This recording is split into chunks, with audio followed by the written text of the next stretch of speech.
Update. Am I the a-hole for refusing to go to my sister's wedding after finding out only our side of the family were having to pay to attend? Original post. So my younger sister, Katie 28 female, and her partner, Chris 29 male, are getting married in April in Dubai. She has always wanted an extravagant wedding and is going all out. The wedding is happening over 4 days. There are 70 guests, but they want us, me, my husband, and parents, to stay in the same hotel with them along with her bridesmaids and groomsmen. I'm the maid of honor. The hotel is pretty luxurious, so with flights it's costing us just over £2,900 each. Chris's family are also staying in the hotel, which includes his parents, 2 brothers, and his nephew. They are well off. I don't know exactly how much they earn combined, but I know Katie is on $88,000 and she's the lower earner. But about 6 months ago, Chris and Katie came to us and asked to borrow £17,000. They stressed it would be a loan paid over time and said the venue had increased the price. Dubai law was different, blah blah blah. They had to pay this money or they would lose the lot. We believed them, and I offered to loan £7,000 and my parents the other £10,000. So long story short, I have since found out through someone else that the £17,000 wasn't for the venue. It was for Chris's family to fly over there.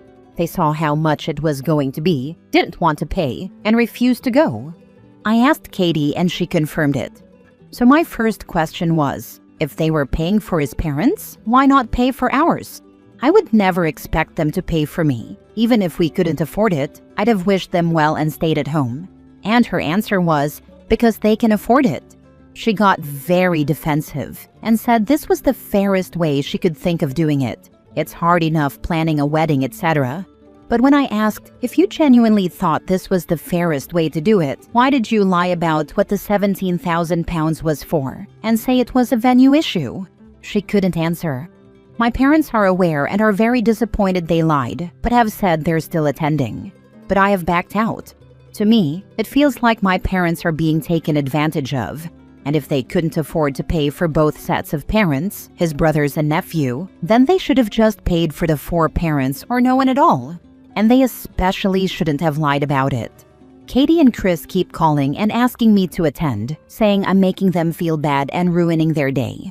But the whole thing just feels icky to me. I'm genuinely an open book, so be brutal. Am I being an a-hole here? Should I just suck it up and go? Edit. Crumbs. That's a lot of comments, haha. Thanks so much, everyone. Just wanted to answer a couple of questions or comments that have come up a lot. 1. The repayment. My husband's brother is a solicitor, and he kindly drew up a contract and repayment plan for both myself and my parents, so the money will be paid off within 12 months of the wedding. If they don't stick to this, I have access to a free solicitor, haha. I hope it won't come to that, but that's why I have the papers for worst-case scenario. 2. Asking for the £7,000 back. I might be a soft touch, but asking for this back feels like a step too far. Like I'm mad as heck, but not enough to actively try to ruin their wedding a few weeks before, which is what it feels like, right now at least, that would be doing. But hey, give me a few more days to stew. Edit 2. Thanks again for all the feedback, everyone. Just another quick FYI. A few people have asked about Chris's family or seem to have the impression they're well off. I'm obviously not privy to their financial situation, but from what little I do know from what Katie has said, Chris and his family grew up very poor. Before all this, I'd always thought Chris was a lovely guy, but I had caught him in the odd but harmless white lie. Things like where he went to school, the type of house he grew up in, etc. I get the impression he is embarrassed or resentful of his upbringing, given their lack of money, and this is how he now values his own self-worth, by how much money he has. My guess is, when his family said they couldn't go, he panicked and worried people would ask why they weren't there, and he would either have to say they couldn't afford it, or he couldn't afford to pay for them. And look, his past trauma or experience is not for me to judge, but if that were the case, it just makes me more mad that they both didn't plan ahead and talk to friends and family about what they could afford before booking Dubai. If it was such a deal breaker for his family to be there, they should have factored in the cost of paying for all parents to attend, instead of thrusting a £3,000 per person bill at them and expecting them to rock up. Now for the top comments before reading the update. Not the a-hole, yet one of the many reasons I dislike destination weddings. They're the penultimate egocentric events. Haha, I totally get this. We had a destination wedding in Italy as well, to be honest. However, before we booked it, we did rough price checks in terms of how much it would cost everyone. It actually ended up being cheaper than a lot of places in the UK, but we also made a list of who or what we could afford to pay for and who our non-negotiables were. If there were certain people who couldn't make it or afford it, we would have just booked somewhere in the UK. It worked out. We had 15 people, we paid for everyone's hotel room, and the flights were about £240 each, so we counted that as everyone's gift to us. We figured after travel, gifts, etc., it probably wasn't far off what people would pay to attend a local wedding. But I didn't expect Katie to do the same, as I knew she was having 70 people, and at the end of the day, it's her wedding. If it was important to have the families there, then why are they doing this extravagant wedding? 4 days. In Dubai of all places. Why not someplace closer and less expensive for travel? You're all in the UK, so there are lots of great countries nearby that would have beautiful venues. Wait a second, not only are they not paying for your parents, they're having your parents pay for his? That's like a double whammy. I don't know if you should go or not. Your choice will have a long-lasting impact on your relationship with your sister. Only you can decide if that is worth salvaging. I don't want to lose my sister over this, and I don't want to be that person who says it's the principle of the situation. But honestly, it really is. Lying and manipulating you and your parents out of £17,000 is not a small thing. It's not normal, and it's going to get worse. How long are you going to let her continue to use and lie to you? Honestly, this is so out of left field for her. I've never known her to do anything like this before. It's still sinking in. Now for the update 3 months later. I had a lot of messages at the time of posting asking for an update on what I decided to do, so I wanted to check in. So, in short, I didn't end up going to the wedding. Katie and Chris basically harassed me constantly until a few days before they were due to fly out. I received a belligerent voicemail from Katie saying that if I didn't go, I wasn't her sister anymore, that I was embarrassing myself and her and Chris. I was a horrible person. And most shockingly, that if I didn't go, then she and Chris wouldn't be paying me or my parents back for the money we loaned, so trying to blackmail me. She said she would claim it was a gift, that I faked the contract, and that I would have to take her to court. She was clearly drunk at the time. The voicemail was left on the night she was having her at-home hen do, which I also obviously didn't attend. But it was so beyond anything I thought she was capable of. I ended up sharing it with my parents, and they also reluctantly pulled out of attending. I heard through friends and family in attendance at the wedding that she and Chris were telling everyone I had alienated her from her family, told lies to our parents, that we gifted the money and expected them to pay for us, etc., etc., and that they had made the decision to uninvite myself and my husband. Other more insulting things were said that I don't particularly want to go into. Suffice it to say, they were very hurtful. As I mentioned in my post, I had my brother-in-law, a solicitor, draw up a contract for repayment for both myself and my parents. What was supposed to be the first repayment date passed without a word from either of them, so brother-in-law picked up from there. His attempts to reach them were ignored, apart from one email from what I think was a fake law firm outlining that the money was gifted, the contract was fraudulent, and to take them to court, basically.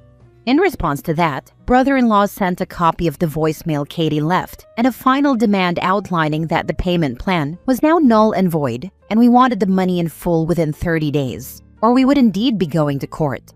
Magically, the full amount appeared in our accounts 5 days later.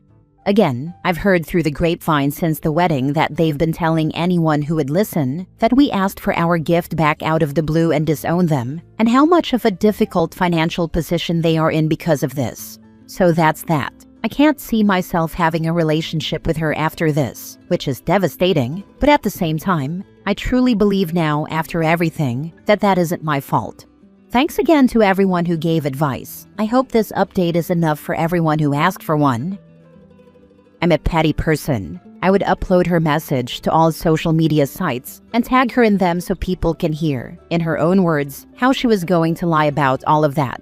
You were not the a-hole then, and you are still not the a-hole. Everyone who has let me know what they've said has had my back and called her out on her lies, without my needing to fill them in the situation. She's doing enough damage in her own. At this point, I think the best thing I can do is let them dig their own grave and stay silent.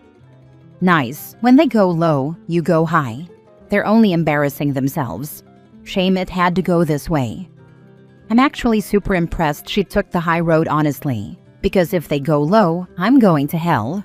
I think the worst part of this whole story is that if Katie had just been straight up and said, "Hey, we really want this for our wedding. His parents can't afford it. We're willing to pay so they can attend. We just don't have the cash on hand with all the other wedding expenses. Can you loan us money and we'll pay it back after the wedding?" OP sounds like they would have been cool with it, not the a-hole. Honestly, if she would have asked me in the beginning, I would have said yes to the loan, provided they paid for our parents as well as Chris. Part of the reason we got into this mess is because I thought she was taking advantage of our parents because, as she put it, they could afford it. Next story. Am I the a-hole for telling my stepsister if I was her real mom, I'd be so disgusted that she replaced me? Me and my stepsister are both 16. We've been stepsisters since we were 7. My mom married her dad then, and they got married after my dad and her mom died. We lost them when we were 5, and my mom and her dad met at a widowed people's support group. My stepsister and I feel different about being a blended family, and we don't feel the same about our step-parents. From the jump, she was happy to have my mom around, and she called her mom before my mom and her dad were even married. She said her dead mom was her first mom, and mom is the person she calls just mom now. I cried for days after I first met her dad and realized my mom was dating him. I never wanted to call him dad, and I never do. Not even one time. I only have one dad and he's gone, and I'd be happy if my stepsister's dad focused on his own kids and left me alone. My relationship with my stepfather is okay for the most part. It hurts him that I can't accept him the way his daughter accepted my mom, but we don't fight, not like me and my stepsister do. My stepsister has always said she doesn't understand why I want to ruin our family. She's called me heartless more times than I could count up.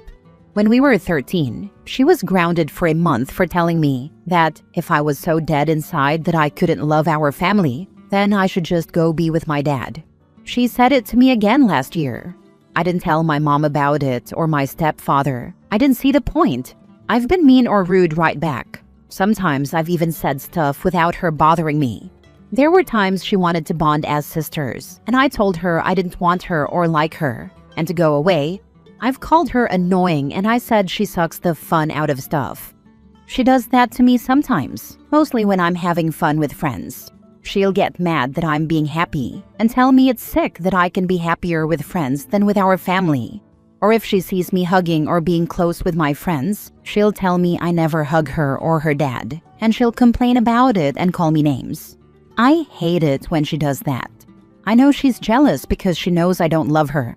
I don't like her either. I think she loves me but dislikes me, which makes things more intense. Our half-siblings are another fight between us. I'm closer to them and they seek me out more than her. And it hurts her feelings and makes her mad at me because she's accepted everyone as family and considers us one family while I don't. But I do accept my half-siblings, and I even love them. We've always had fights before. Fighting between us is not uncommon, and we even fought for 2 years in family therapy. We made no progress, and the therapist was not able to fix us like my mom and stepfather wanted. But we had a fight last week that was kind of different, and my mom is coming down super hard on me for what I said, and my stepsister is getting a pass. Father's Day was being talked about, and my half-brother asked to see what I got for my dad's grave.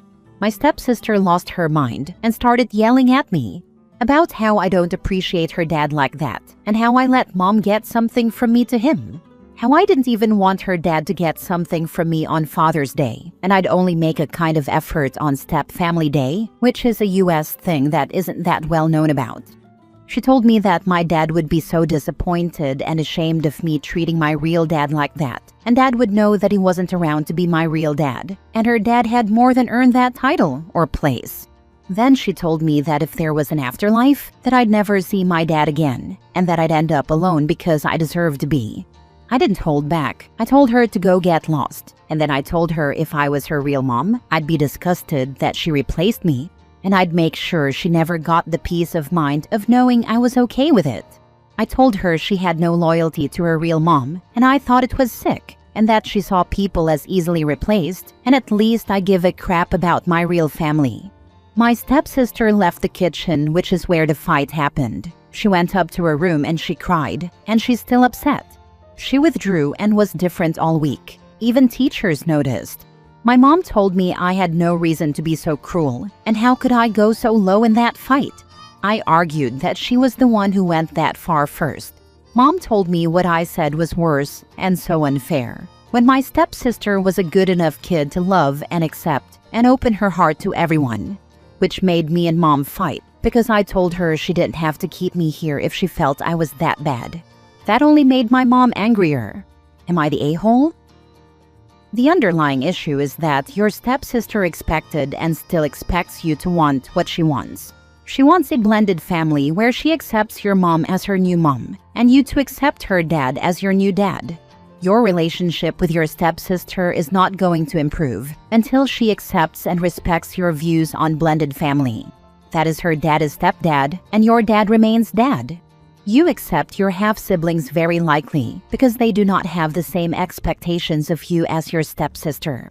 Your mom is coming down super hard on you because I suspect her husband probably wants to be seen as your new dad, in a similar way as his daughter sees your mom as her new mom.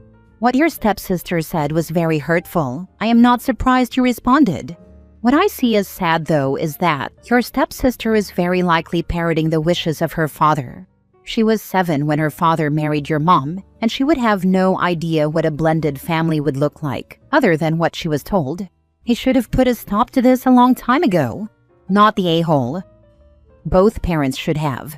OP's mom should have respected her daughter's boundaries, and if she had, the situation might have been different. 2 years is a short amount of time to meet, introduce, move in, and marry, when kids are involved and have lost a parent. It was too quick for OP. Stepdad should have told his daughter to back off with the whole "he's your dad now" thing long ago. His feelings might be hurt that he hasn't been embraced like his daughter has his wife, but people don't have to feel the same. The halves understand that their dad isn't her dad. They ask her questions without accusations or expectations, and that's probably why OP likes and loves them.